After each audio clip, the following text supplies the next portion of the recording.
تمہاری کشتی ڈوب جائے تو وہ تمہارے ساتھ تیرنے لگے، یعنی علم۔ بعض نے کہا کشتی کے غرق ہونے سے مراد موت کے ذریعے بدن کا ہلاک ہونا ہے۔ جو چاہے زندگی ہمیشہ تھام لے وہ علم کو، جو چاہے زندگی ہمیشہ تھام لے وہ علم کو، اگرچہ ڈوبے کشتیاں نہ ڈوبتا یہ علم ہے، اگرچہ ڈوبے کشتیاں نہ ڈوبتا یہ علم ہے۔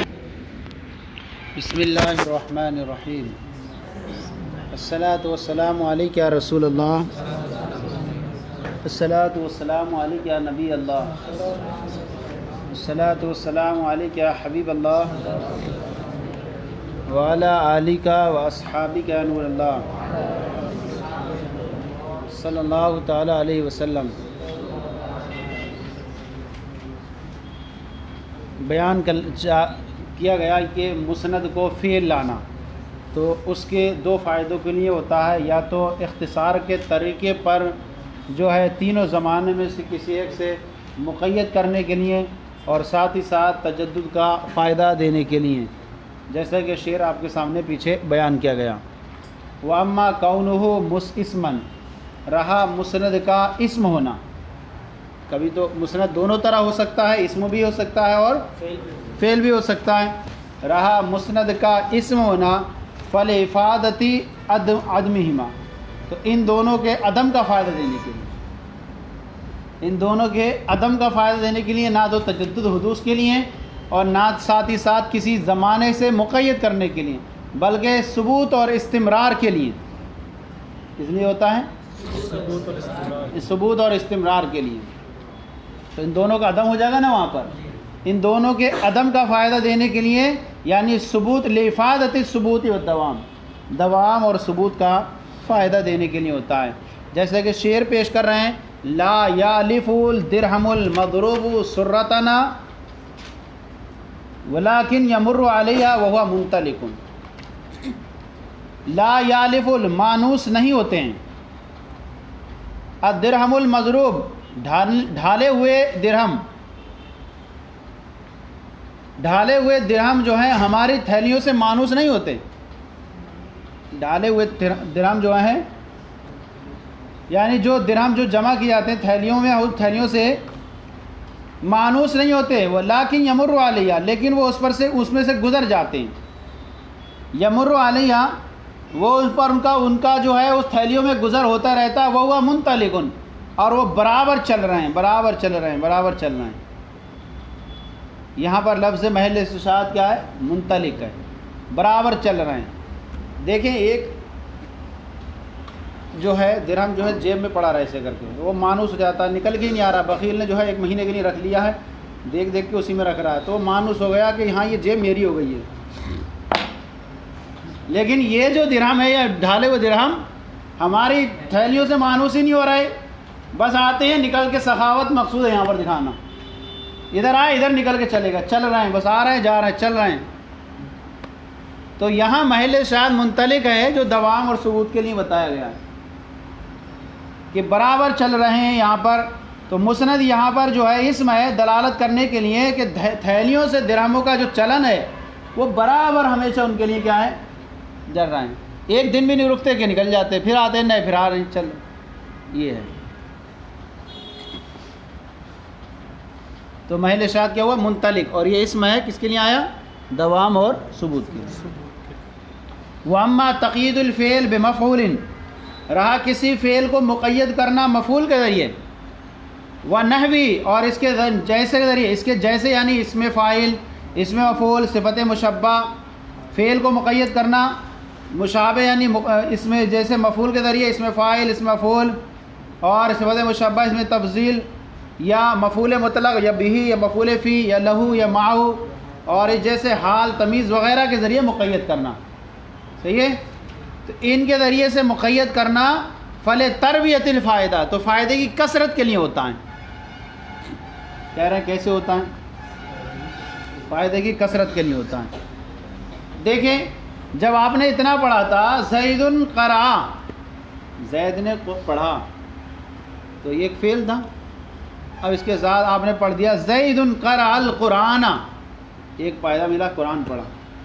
صباحاً صبح، فی المسجد امام القاری متوضئاً طلباً للثواب. کتنے فائدے مل گیا ہے. تو فعل کو مقید کرنا مفعولات وغیرہ کے ذریعے سے کس لیے ہوتا ہے؟ فلتربیت الفائدہ، فائدوں کی کثرت کے فائدے. ورنہ یہ ہو سکتا تھا کیسے پڑھا، اب سب آگے اتنی توجہ سے وضو کے ساتھ امام مؤذن امام کیا ہے قاری کے سامنے مسجد میں ثواب کی طلب کرتے ہوئے، تو یہ فائدے مل کے آئے. تو کہہ رہے ہیں فعل کو مقید کرنا مفعول وغیرہ کے ذریعے سے فلتربیت الفائدہ، فائدے کی کثرت کے لیے ہوتا ہے. جب انہوں نے یہ چیز بیان کی نا کہ فعل کو مقید کرنا مفعول وغیرہ کے ذریعے سے، تو اب یہاں پر ایک کہنے والا کہہ رہا ہے کہ والمقید فی نحوی کانا زید منطلقاً ہوا منطلقاً لا کانا. کہہ رہے ہیں کہ اب یہ گمان ہوا یہاں پر کہ کوئی کہنے والا کہے کہ کانا کی جو خبر ہے، کانا کی خبر بھی مفعول کی طرح ہو گئی. منطلقاً کیا ہے؟ مفعول کی طرح ہو گئی. منطلقاً ہوئی، کانا زید منطلقاً میں یہ مفعول کی طرح ہوئی. تو اب مناسب یہ ہے کہ اس کے ذریعے مقید کرنا بھی کس لیے ہو؟ کثرت فائدے کے لیے ہو، جیسے کہ آپ نے پیچھے میں بیان کیا. حالانکہ یہ فائدے کے لیے نہیں ہے، حالانکہ لیسا کذالک، حالانکہ ایسا نہیں ہے، حالانکہ فائدہ تو اس کے بغیر بھی حاصل ہو جا رہا ہے، ایسا نہیں ہے، بلکہ اس کے بغیر جو ہے عدمی فائدتی بدونی، یعنی فائدہ نہ ہونا اس کے بغیر. یعنی یوں کہیں گے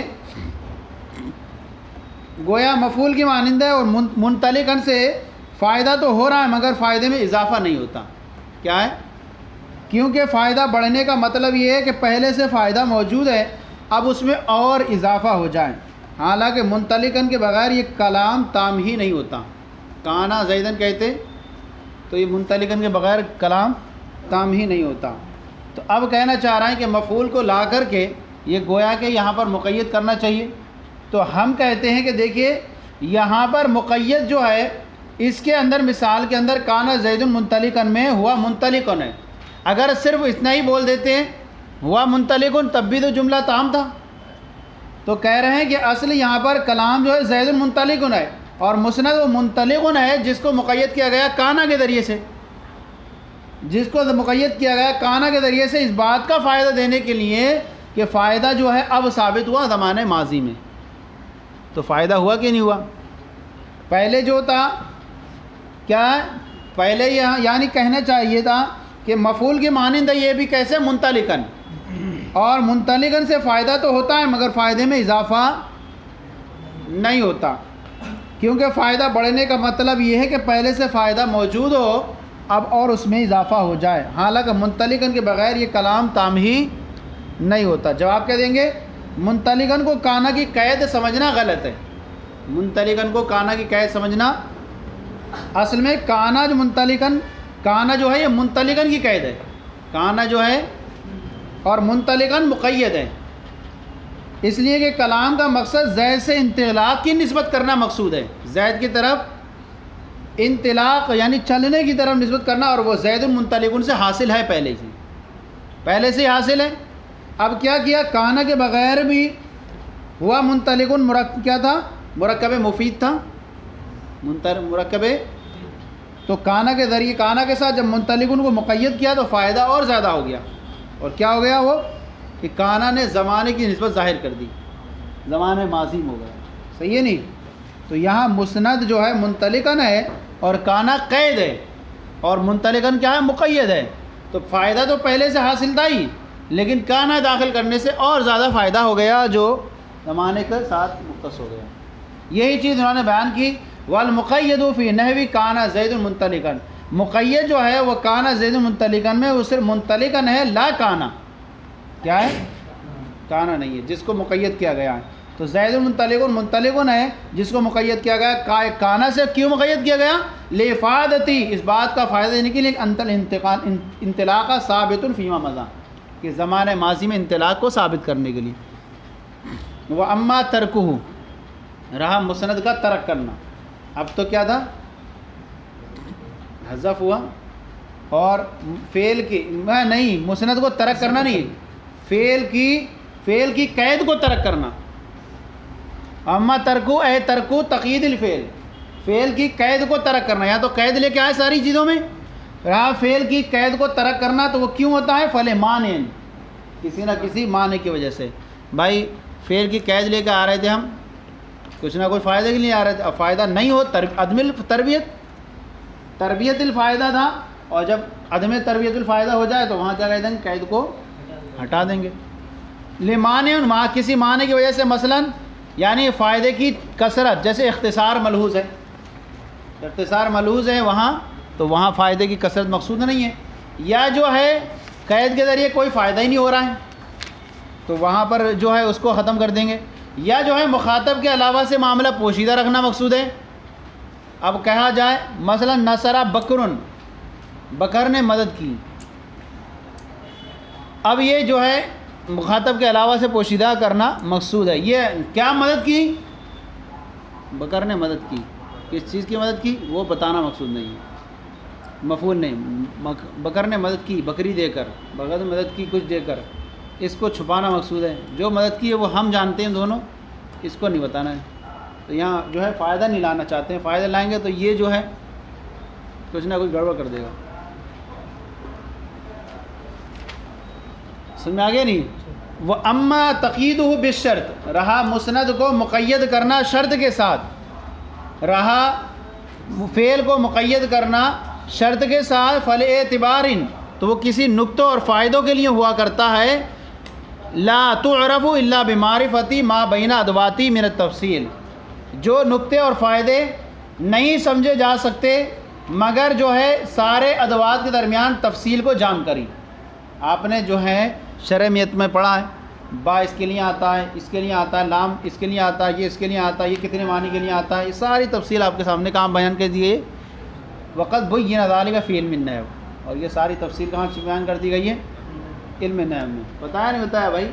حروف غیر عاملہ ہے تو واو کس کے لیے آتا ہے؟ واو ترتیب کے لیے آتا ہے، ثم اس کے لیے آتا ہے، تراخی معمول، ہر ایک کی تفصیل ہر بیان کر دی گئی ہے پوری اس کے اندر.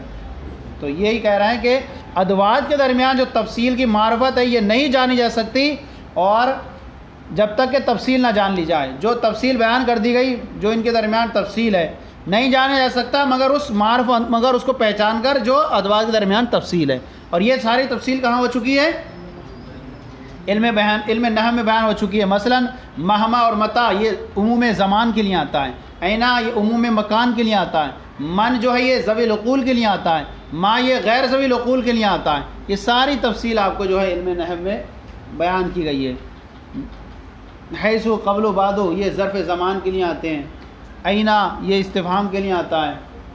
یہ ساری تفصیل وہاں بیان کی. لیکن یہاں جو علم بلاغت کے اندر اصل مقصود تین چیزیں ہیں: ان، اذا، لو، ان کے درمیان فرق کو بیان کرنا. یہ آپ پیچھے پڑھ چکے ہیں درس البلاغہ کے اندر. ولیکن لا بد من النظر ہا ہونا، لیکن یہاں پر جو ہے اصل نظر و فکر کرنا ضروری ہے ان، اذا اور لو کے درمیان. کس کا تعلق؟ کیوں؟ کیونکہ ان کا تعلق جو ہے یہاں پر علم بلاغت سے کچھ نہ کچھ تعلق رکھتا ہے. کیونکہ اس کے جو مواقع ہیں ایسی بحثیں ہیں جن سے نحوی جو ہے اس سے کلام نہیں کرتے ہیں، نحوی جو ہے اس میں جو ہے ہاتھ نہیں ڈالتے ہیں. اس کو جو ہے علم بلاغت والے ہی پیش کر رہے ہیں، اس لیے یہاں پیش کیا آ رہا ہے. ان، اذا اور لو کو کہہ رہے ہیں فَإِن اور اذا. اب یہاں ان اور اذا للشرط فی الاستقبال، شرط کے لیے آتے ہیں زمانے مستقبل میں. ان کا داخل ہوگا اور اذا کا دخول ہوگا تو وہ شرط کے وقوع کو بتائیں گے زمانے مستقبل میں. لیکن کہہ رہے ہیں لیکن اصلا ان، لیکن ان کی اصلی ہے عدم الجزم، کسی چیز کا یقین نہ ہونا. ان کا استعمال وہاں پر ہوگا جہاں پر کسی چیز کا یقین نہ ہوتا ہوگا. بے وقوع شرط کے واقع ہونے کا یقین نہ ہو تو وہاں پر ان کا استعمال کریں گے. وہ اصل و اذا الجزم، اور اذا کے ساتھ جو چیز استعمال ہوگی وہاں پر جزم اور یقین ہوتا ہے. صحیح ہے نہیں؟ وَلِهَذَا كَانَ النَّادِرُ مَوْقِعًا لِإِنْ، اسی وجہ سے وہ چیز جس کا واقع ہونا نادر ہو تو وہ ان کے لیے ہوتی ہے. اس کا واقع ہونا نادر ہو، جو نادر ہوگی تو وہ کمی ہوگی.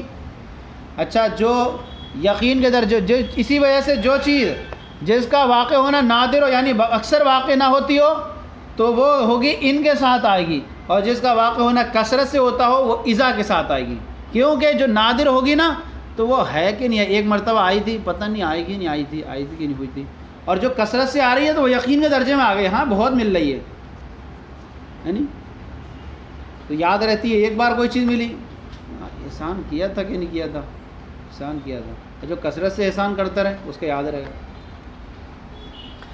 تو ان کا جو ہے کیا ہے، اسی وجہ سے ان جو ہے کیونکہ عدم یقین ہوتا ہے شرط کے واقع ہونے کا، تو اسی وجہ سے جو حکم نادر ہوتا ہو، کم واقع ہوتا ہو، وہ کس کے ساتھ آئے گا، ان کے ساتھ، کیونکہ اکثر و بیشتر کہ وہ جزم، کیونکہ اس کے پاس جزم نہیں رہتا، یقین نہیں رہتا۔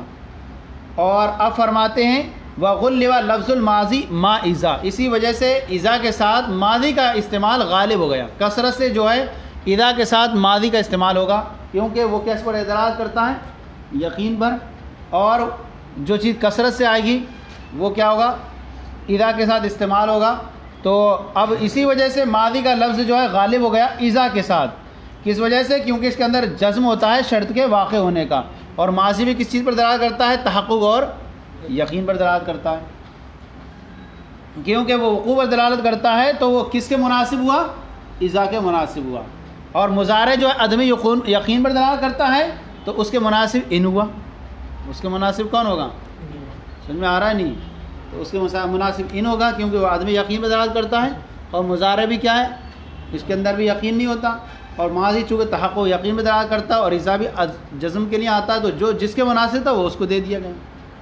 اب فرماتے ہیں دیکھیں آیت کریمہ فَإِذَا جَاءَتْهُمُ الْحَسَنَةُ قَالَ لَنَا هَٰذِهِ وَإِن تُصِبْهُمْ سَيِّئَةٌ يَطَّيَّرُوا بِمُوسَىٰ،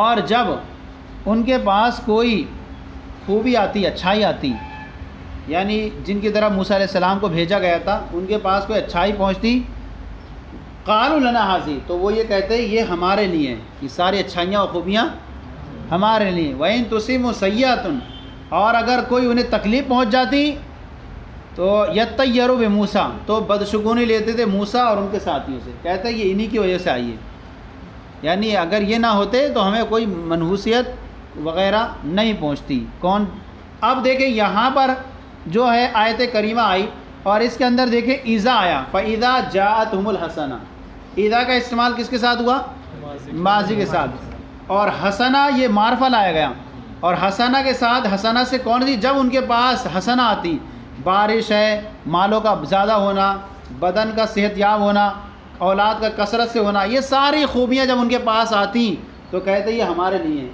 تو دیکھیں یہ اذا جو ہے یقین پر دلالت کرتا تھا، اس لیے اس کے ساتھ ماضی کا استعمال ہوا، اور جب انہیں کوئی برائی پہنچتی تو چونکہ اس کا وقوع کیا ہوتا تھا، کبھی کبھی ہوتا تھا، صحیح ہے، نادر ہوتا تھا، تو ایسی صورت میں چیز کو عدم یقین ہوا، اس کے ساتھ کس کا استعمال ہوا، ان کا استعمال ہوا، سمجھ میں آ گیا نہیں۔ تو یہ جو تھی اس کے مراد جو ہے عدم یقین تھا، تو اس لیے وہ بدشگونی لیتے تھے، تو یہاں لفظ ماضی کو لایا گیا اذا کے ساتھ جانب حسن میں، اس لیے کہ اس سے مراد مطلق حسانہ ہے، جس کی کوئی قید نہیں لگی ہوئی ہے، اسی وجہ سے کیونکہ اس سے مراد کیا ہے، مطلق حسانہ ہے، کوئی قید نہیں یہاں پر۔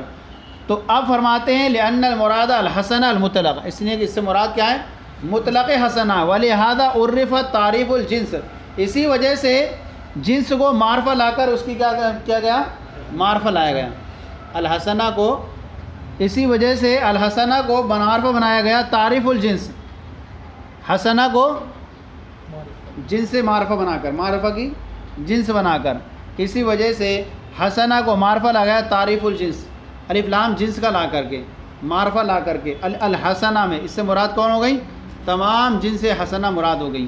وسیئہ نادرہ، اور سیئہ جو بیکار چیزیں آنا، ان پر قحط سالی آنا، یہ بہت زیادہ نادر ہے، بالنسبت الیہ، اس حسنہ کی طرف نسبت کرتے ہوئے، ولہذا نکرت، اسی وجہ سے سیئہ کو کیا لایا گیا، نکرہ لایا گیا، کیوں، کیونکہ یہ دلالت کرتا ہے کسی چیز کی قلت پر، تو اس کا قحط سالیوں برائیوں کا واقع ہونا، ان پر قحط سالی آنا یہ بہت کم تھا، تو جب کم تھا اس کے ساتھ اور استعمال کیا گیا مضارع کو، اور مضارع عدم جزم پر دلالت کرتا ہے، تو اس کے ساتھ مناسب تھا کہ ان کو لایا جائے، لہذا اس کے ساتھ ان کو لایا گیا، سمجھ میں آ گیا۔ وقد تستعمل ان فی الجزم تجاہلا او لعدم جزم المخاطب، اب کہہ رہے ہیں یہ ساری. اچھا یہاں ایک اور آیت کریمہ دیکھ لیں. وَإِذَا أَذَقْنَا النَّاسَ رَحْمَةً فَرِحُوا بِهَا وَإِن تُصِبْهُمْ سَيِّئَةٌ بِمَا قَدَّمَتْ أَيْدِيهِمْ إِذَا هُمْ يَقْنَطُونَ. اور جب ہم انہیں چکھا دیں رحمت کا مزہ تو اس سے خوش ہو جاتے ہیں. یہاں دیکھیں أَذَقْنَا النَّاسَ رَحْمَةً, ناسا لوگوں کو ہم چکھا دیتے ہیں رحمت, فَرِحُوا بِهَا تو اس سے خوش ہو جاتے ہیں. یہاں ایزا کا استعمال ہوا کس کے ساتھ؟ ماضی کے ساتھ. وَإِن تُصِبْهُمْ سَيِّئَةٌ, اور یہاں مضارع کے ساتھ ان کا استعمال ہوا کیونکہ یہ سیاح آنا کا کیا تھا؟ کم تھا. اب کہہ رہے ہیں وَإِذْ وَقَدْ تُسْتَعْمَلُ إِنْ فِي الْجَزْمِ, اور کبھی کبھی جو ہے ان کا استعمال ہوتا ہے جزم میں. حالانکہ ان کا استعمال کس میں تھا؟ ابھی جزم میں. تو کبھی کبھی ان کا استعمال ہوتا ہے جزم میں. کیوں؟ تجاہلاً, تجاہل عارفانہ کے طور پر. کوئی انسان جو ہے جان بوجھ کر انجان بن رہا ہے. تمارضا, جان بوجھ کر بیمار بننا, چھٹی لینا. کبھی جو ہے اس کا استعمال ہوتا ہے ان کا جزم کی جگہ میں, کیونکہ شرط کے واقع ہونے میں کیا ہے, یعنی جہالت کا ظاہر کرتے ہوئے. گویا کہ کسی سے پوچھا جائے کہ کیا تمہارے والد گھر میں ہیں, کسی سے پوچھا جا رہا ہے تمہارے والد کے گھر میں ہونے کا, اور وہ جانتا ہے. اب وہ تجاہل عارفانہ کے طور پر کہہ رہا ہے ان کانا فی الدار اخبروکا, ان کانا فی الدار اخبرو, اگر وہ گھر میں ہے تو میں تمہیں بتا دوں گا. ان کا استعمال ہوا. کیوں؟ حالانکہ کیا ہونا چاہیے تھا؟ اذا, لیکن کیسے ہے؟ ہاں, ان کا استعمال ہوتا ہے جزم میں, لیکن کیسے طور؟ جہالت کا اظہار کرتے ہوئے. جہالت کے اظہار کرتے ہوئے تو وہ کیسے بن گیا؟ وہی ہو گیا عدم جزم کی طرح, اور عدم جزم کے درجے میں آ گیا تو ان کا استعمال ہوتا ہے. او لعدم جزم المخاطب, یا یہ کہ اس بندے کو تو ہے جزم لیکن سامنے والے مخاطب کو جزم نہیں ہے, تو اس کی حالت کا اعتبار کرتے ہوئے ان کا استعمال کرتے ہیں. جیسے کہ متکلم کو تو جزم ہے لیکن مخاطب کو جزم یقین نہیں ہے, تو وہاں پر ان کا استعمال کرتے ہیں. جیسے قولی کا لمن یکذبک, جیسے کہ آپ کا قول اس سے جو آپ کو جھٹلاتا ہو. ان صدقت فماذا تفعل, اگر میں سچا ہوں تو تم کیا کرو گے؟ کیا ہے, تمہیں جھٹلا رہا ہو تو اب کیا کریں؟ ان صدقت, اگر میں نے سچ بولا ہے تو تم کیا کرو گے؟ یہاں پر ان کا جو استعمال ہوا صدقت کے ساتھ, اپنے آپ تو سچا ہے اپنی حالت کے اعتبار سے, لیکن مخاطب نہیں سمجھ رہا ہے تو اس کی حالت کے اعتبار سے عدم جزم ہے, اسے اس اعتبار سے ان کا استعمال کیا گیا. تو کہہ رہے ہیں کہ یہاں پر متکلم کو تو جزم ہے لیکن مخاطب کو جزم نہیں ہے, تو کلام کو جو ہے اس کے اعتقاد کے مطابق پیش کیا گیا. او تنزیل او منزلۃ الجاہل, یا جو ہے اس کو جاہل کے درجے میں اتارتے ہوئے. جاہل کو, مخاطب کو جاہل کے درجے میں اتارتے ہوئے. کیوں؟ مخالفتی مقتضی العلم, کیونکہ وہ علم کے جو تقاضے تھے ان کی مخالفت کر رہا ہے. علم کی مخالفت کو کرتے ہوئے تو اس کو جاہل کے درجے میں اتارتے ہوئے. جاہل کیا ہوتا ہے؟ اسے جزم نہیں ہوتا کسی چیز کا, وہ ان کا استعمال ہونا چاہیے. تو ایسی عالم ہو کر کے اس کے لیے ان کا استعمال کریں, یا اس کو جاہل کے درجے میں اتارتے ہوئے کیونکہ علم کے تقاضوں کی مخالفت کرنے کی وجہ سے اسے, جیسے کہ تو اس کو بھی جاہل کے درجے میں اتار لیا جاتا ہے. جیسے کہ آپ کا کسی سے غیبت کرنے والے سے کہنا ان کانت الغیبت حراما فترکھا, اگر غیبت حرام ہے تو اس کو چھوڑ دو. ان کانت الغیبت حراما فترکھا, ان کا استعمال کیا گیا اگر غیبت حرام ہے تو. ان کا استعمال کیا گیا, پتہ ہے اسے لیکن پھر بھی غیبت کر رہا ہے. اسی طرح کیا کہا جائے, ان کانا ھذا ابوکا, اگر یہ تیرے والد ہیں فلا تسبو, تو ان کو گالی مت دو. اگر یہ تمہارے والد ہیں تو تم ان کو کیا کرو؟ گالی مت دو. کہ وہ سامنے والا جانتا ہے والد ہیں لیکن اس کو وہ اگر وہ جہاں صحیح کر کے سمجھ نہیں پا رہا اس چیز کو, تو اس کو دلایا رہا کہ بھائی تجھے یقین نہیں ہے, تو جو ہے علم کے تقاضے چھوڑ چکا, تو مقتضی ظاہر کے خلاف چل رہا ہے. ان کا استعمال کریں گے. یا اس کے جاہل کے درجے میں اتارتے ہوئے اس کے علم کے تقاضوں کے خلاف, علم کے تقاضوں کے خلاف ہوتے ہوئے تو اسے وہاں پر ایسے ہی جو ہے وہ ان کے ساتھ استعمال کیا جاتا ہے, یا اسے توبیخ دلانے کے لیے, زجر و توبیخ کرنے کے لیے, اور تصویر یا منظر کشی کرنے کی اس بات کی کہ ان المقام الاستعمال ہی کہ مقام کے اس بات پر، اس چیز پر مشتمل ہونے کی وجہ سے، علی ما، اس چیز پر، ایسی چیز پر مشتمل ہونے کی وجہ سے جو شرط کو اپنی جڑ سے اکھاڑ دیتا ہے، تو یہ درست نہیں رکھتا، درست نہیں ہے، یہ صلاحیت نہیں رکھتا ہے کہ اس شرط کو فرض کیے جانے کی، جیسے کہ محال کو فرض کیا جاتا ہے۔ چلیں یہ ایک چیز کل کو اس کو تشریح آپ کے سامنے اس کی بیان کریں گے۔ اب توبیخ، تو یہ ساری چیزیں آپ کے سامنے بیان کی گئی ہے، تو ان کا استعمال یقین کے لیے ہے، اذا کا استعمال یقین کے لیے ہے، لیکن کبھی کبھی ان کا استعمال ایسے انسان کے لیے بھی کرتے ہیں جس کو یقین تو ہے لیکن سامنے والے کو نہیں ہے، یا جو ہے اپنے آپ کو یقین ہونے کے باوجود جاہل بن رہا ہے، تو وہاں پر ان کا استعمال کریں گے۔ کبھی علم، انسان عالم ہے، جان رہا ہے سب چیز کو، لیکن علم کے تقاضوں کے مطابق عمل نہیں کر رہا ہے، تو وہاں پر بھی جیسے کہیں ان کانت الصلاۃ فریضۃ فادوھا، اگر نماز فرض ہے تو اس کو ادا کرو۔ کیا کریں؟ کسی اپنے عالم صاحب سے کہیں ان کانت الصلاۃ فریضۃ فادوھا، اگر نماز فرض ہے تو اس کو ادا کرو، تو یہاں کس لیے کر رہے ہیں؟ وہ جاہل کے درجے میں اتر چکا ہے، ادا ہی نہیں کر رہا ہے، 5 منٹ میں چھوڑ رہا ہے۔ چلیں تو صلوا علی الحبیب صلی اللہ علیہ محمد۔